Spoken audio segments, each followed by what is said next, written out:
June 21 ആരംഭിച്ച് September 20 അവസാനിക്കുന്ന മഴക്കാലത്തിന് ധോഫാറിൽ തുടക്കമായി. വിദൂര ജബൽ ഭാഗങ്ങളിൽ മാത്രമാണ് നേരിയ മഴ ആരംഭിച്ചത്. നഗരപ്രദേശങ്ങളിലേക്ക് വൈകാതെ മഴ എത്തിയേക്കും.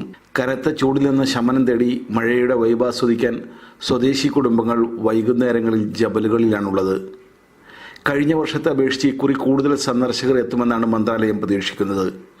ഖരീഫിനെത്തുന്ന സഞ്ചാരികളെ സ്വീകരിക്കാനുള്ള വിപുലീകരണ ജോലികൾ അവസാനത്തിലാണ്. ടൂറിസ്റ്റ് കേന്ദ്രങ്ങളിൽ ഉൾപ്പെടെ വിപുലമായ മുന്നൊരുക്കങ്ങളാണ് നടക്കുന്നത്. മുക്സൈൽ പാലം വൈകാതെ തുറന്നേക്കും. വിവിധ ഗൾഫ് നഗരങ്ങളിൽ നിന്ന് പ്രമുഖ വിമാന കമ്പനികൾ സെലാലിലേക്ക് പ്രത്യേക സർവീസുകൾ പ്രഖ്യാപിച്ചിട്ടുണ്ട്.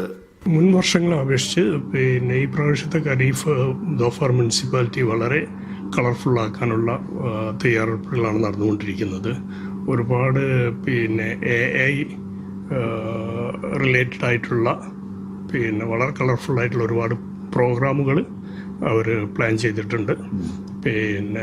ഇന്ത്യക്കാരെന്ന നിലക്ക് നമുക്ക് സന്തോഷം തരുന്നൊരു സംഗതി എന്താണെന്ന് വെച്ചാൽ, എനിക്ക് തോന്നുന്നു ആദ്യമായിട്ടാണെന്ന് തോന്നുന്നു 35ഓളം ആളുകൾ, കലാകാരന്മാർ ഉൾക്കൊള്ളുന്ന ഒരു ഇന്ത്യൻ ഗ്രൂപ്പ് ഏകദേശം ഒരു 10-25 ദിവസം ഇവിടെ പെർഫോം ചെയ്യുന്നു.